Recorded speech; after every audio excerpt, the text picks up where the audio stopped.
Hello friends, അപ്പോൾ ഇന്ന് ഞാൻ വന്നിട്ടുള്ളത് നല്ല അടിപൊളി ബീഫ് കട്ട്ലേറ്റിൻ്റെ റെസിപ്പി ആയിട്ടാണ്. അപ്പോൾ വളരെ പെട്ടെന്ന് തന്നെ ഉണ്ടാക്കാൻ പറ്റുന്ന ഒരു അടിപൊളി സ്നാക്കാണ്. നോമ്പ് തുറക്കുന്ന സമയത്തൊക്കെ നിങ്ങൾക്ക് പെട്ടെന്ന് തന്നെ ഉണ്ടാക്കാൻ പറ്റും. അപ്പോൾ ഇതെങ്ങനെ തയ്യാറാക്കുന്നതെന്ന് നോക്കാം. അതിന് മുമ്പ് എൻ്റെ ഈ ചാനൽ ഇതുവരെ സബ്സ്ക്രൈബ് ചെയ്യാത്തവരുണ്ടെങ്കിൽ ഒന്ന് സബ്സ്ക്രൈബ് ചെയ്യുക, കൂടെ ബെൽ ബട്ടൺ അമർത്തുക, ലൈക്ക് ചെയ്യുക, ഷെയർ ചെയ്യുക. അപ്പോൾ ഇത് ഉണ്ടാക്കാൻ വേണ്ടിയിട്ട് എന്തൊക്കെ സാധനങ്ങൾ ആവശ്യമുള്ളതെന്ന് നോക്കാം. കുറച്ച് മീറ്റ് മസാല, കുറച്ച് പച്ചമുളക്, കുറച്ച് കുരുമുളക് പൊടി, കുറച്ച് കറിവേപ്പില, കുറച്ച് വെളുത്തുള്ളി ചെറുതായി അരിഞ്ഞത്, കുറച്ച് മഞ്ഞൾപ്പൊടി, പിന്നെ ആവശ്യത്തിന് ഉപ്പ്. പിന്നെ വേണ്ടത് കുറച്ച് സവാള ചെറുതായി അരിഞ്ഞു വെച്ചതാണ്, കുറച്ച് കൂടുതൽ എടുക്കുക. പിന്നെ വേണ്ടത് ബീഫാണ്. ബീഫ് ഞാൻ ഉപ്പും മഞ്ഞൾപ്പൊടിയും ഇട്ടിട്ട് വേവിച്ചിട്ട് മിക്സിയിലൊന്ന് ക്രഷ് ചെയ്തെടുത്തതാണ്. പിന്നെ വേണ്ടത് ഒരു മുട്ട. പിന്നെ വേണ്ടതെന്ന് വെച്ചാൽ നമ്മൾ ഉരുളക്കിഴങ്ങ് വേവിച്ചിട്ട് ഉടച്ച് വെച്ചതാണിത്. പിന്നെ വേണ്ടത് കുറച്ച് ബ്രെഡ് ക്രംസ് ആണ്. ബ്രെഡ് ക്രംസിന് പകരം നിങ്ങൾക്ക് റസ്ക് പൊടി എടുത്താലും കുഴപ്പമില്ല. അപ്പോൾ ആദ്യം തന്നെ നമുക്ക് മസാല ഉണ്ടാക്കാം. അപ്പോൾ അതിന് വേണ്ടിയിട്ട് ഒരു പാൻ വെച്ചിട്ട് അതിലേക്ക് കുറച്ച് വെളിച്ചെണ്ണ ഒഴിച്ച് കൊടുക്കുക. എന്നിട്ട് അതൊന്ന് ചൂടായി വരുമ്പോൾ അതിലോട്ടേക്ക് നമ്മൾ ചെറുതായി അരിഞ്ഞു വെച്ച സവാള ഇട്ട് കൊടുക്കാം. അപ്പോൾ സവാള നന്നായിട്ട് വഴന്ന് കിട്ടണം. അപ്പോൾ അതിനൊന്ന് വേണ്ടി ഇളക്കി കൊടുക്കുക. അപ്പോൾ പെട്ടെന്ന് തന്നെ വഴന്ന് കിട്ടാൻ വേണ്ടിയിട്ട് അതിലോട്ടേക്ക് കുറച്ച് ഉപ്പിട്ട് കൊടുക്കാം. എന്നിട്ട് നന്നായി ഒന്ന് ഇളക്കി കൊടുക്കാം. അപ്പോൾ ഇത് കുറച്ചൊന്ന് വഴന്നിട്ടുണ്ട്. ഇനി നമുക്ക് അരിഞ്ഞു വെച്ച പച്ചമുളക് ഇട്ട് കൊടുക്കാം. പച്ചമുളക് എരിവിനനുസരിച്ച് ഇട്ട് കൊടുക്കാം. ഇനി പിന്നെ കുറച്ച് വെളുത്തുള്ളി ചെറുതായി അരിഞ്ഞ ഒരു 2-3 അല്ലി വെളുത്തുള്ളി എടുത്തിട്ട് നല്ല ചെറുതായി അരിഞ്ഞിട്ട് അതിട്ട് കൊടുക്കുക. പിന്നെ കുറച്ച് കറിവേപ്പില ഇട്ട് കൊടുക്കുക. എന്നിട്ട് നന്നായിട്ട് മിക്സ് ചെയ്ത് കൊടുക്കുക. ഇനി ഇതിലോട്ടേക്ക് പൊടികൾ ഇട്ട് കൊടുക്കുക. കുറച്ച് കുരുമുളക് പൊടി ഇട്ട് കൊടുക്കുക, കുറച്ച് മഞ്ഞൾ പൊടി ഇട്ട് കൊടുക്കുക, പിന്നെ കുറച്ച് മീറ്റ് മസാല ഇട്ട് കൊടുക്കുക. ഇവിടെ ഞാൻ മുളക് പൊടി ഇടുന്നില്ല, കാരണം പച്ചമുളകും കുരുമുളക് പൊടി ഇടുന്നതുകൊണ്ട് മുളക് പൊടി ഇടുന്നില്ല. എന്നിട്ട് എല്ലാം കൂടി നന്നായിട്ട് മിക്സ് ചെയ്ത് കൊടുക്കാം.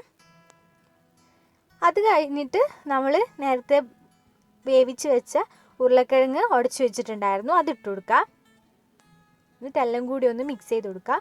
അവസാനമായിട്ട് നമ്മൾ ബീഫ് ക്രഷ് ചെയ്ത് വെച്ചതും ഇട്ട് കൊടുക്കുക. എന്നിട്ട് എല്ലാം കൂടി നന്നായിട്ട് മിക്സ് ചെയ്ത് കൊടുക്കുക.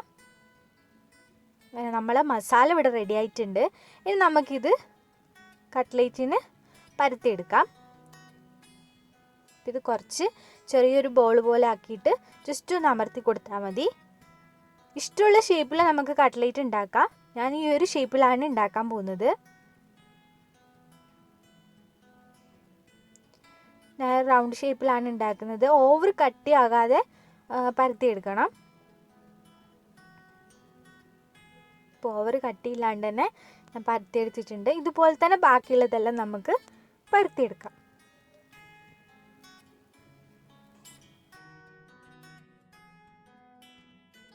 ഇപ്പം ഞാനിവിടെ എല്ലാം പരത്തിയെടുത്തിട്ടുണ്ട്.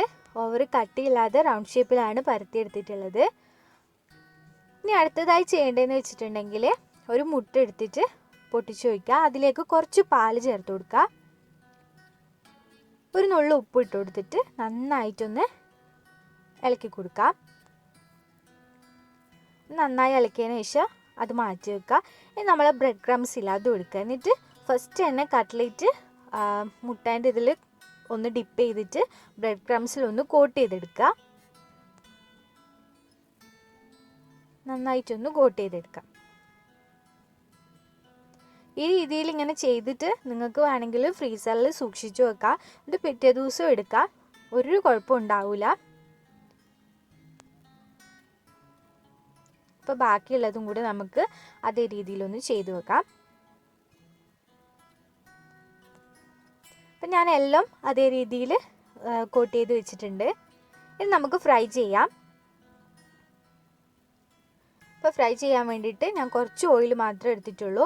അതൊന്ന് ചൂടായി വരുമ്പോൾ അതിലോട്ടേക്ക് നമ്മൾ കട്ട്ലേറ്റ് ഓരോന്നായിട്ട് ഇട്ട് കൊടുക്കാം. പിന്നെ ഈ കട്ട്ലേറ്റിൻ്റെ മസാല കുറച്ച് നിങ്ങൾക്ക് ലൂസോ അങ്ങനെ തോന്നുകയാണെങ്കിൽ നിങ്ങൾക്ക് വേണമെങ്കിൽ ഈ ബ്രെഡ് ക്രംസ് കുറച്ച് ഇട്ട് കൊടുത്തിട്ട് ഒന്ന് ടൈറ്റാക്കി എടുക്കാം. അതുപോലെ തന്നെ നിങ്ങൾക്കിപ്പം നമ്മൾ കോട്ട് ചെയ്തതിന് ശേഷം അതൊരു കട്ടിയില്ലാതെ തോന്നുകയാണെങ്കിൽ കുറച്ച് നേരം ഫ്രീസറിൽ വെച്ചതിന് ശേഷം അതെടുത്തിട്ട് നമ്മൾ ഫ്രൈ ചെയ്യുമ്പോൾ നല്ല ബലത്തോട് കൂടിയിട്ട് ഫ്രൈ ചെയ്യാൻ പറ്റും. അപ്പം നമുക്ക് 2 ഭാഗവും നന്നായിട്ട് ഫ്രൈ ചെയ്തെടുക്കാം. അപ്പോൾ നമ്മൾ അടിപൊളി ബീഫ് കട്ട്ലേറ്റ് ഇവിടെ റെഡി ആയിട്ടുണ്ട്. നോമ്പ് തുറക്കുന്ന സമയത്തൊക്കെ പെട്ടെന്ന് തന്നെ ഉണ്ടാക്കാൻ പറ്റുന്ന ഒരു അടിപൊളി സ്നാക്കാണ്. അപ്പോൾ എന്തായാലും ട്രൈ ചെയ്ത് നോക്കുക. അപ്പോൾ എൻ്റെ ഈ വീഡിയോ ഇഷ്ടമായിട്ടുണ്ടെങ്കിൽ എൻ്റെ ചാനൽ സബ്സ്ക്രൈബ് ചെയ്യുക, കൂടെ ബെൽ ബട്ടൺ അമർത്തുക, ലൈക്ക് ചെയ്യുക, ഷെയർ ചെയ്യുക. Thanks for watching.